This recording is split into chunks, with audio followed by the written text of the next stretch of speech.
Jurges Malushi, studenti i vitit të parë në programin e studimit Menaxhim në Turizëm dhe Mikpritje, pranë Fakultetit të Ekonomisë në Universitetin e Korçës, është përzgjedhur si përfitues i programit ndërkombëtar Erasmus+.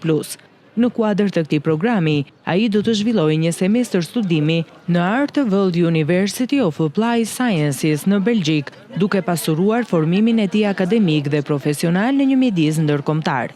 Për mua është diçka e re, është një eksperiencë e re dhe besoj se do marr më të mirë nga kjo eksperiencë.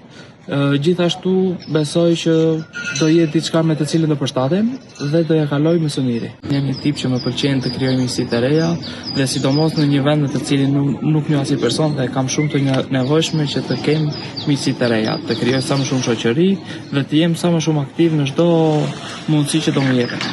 Ky mobilitet akademik përbën një tjetër dëshmi të angazhimit të Universitetit Fanoli në Korçë për ndërkombëtarizimin e programeve të studimit dhe krijimin e mundësive të reja për studentët e rinj.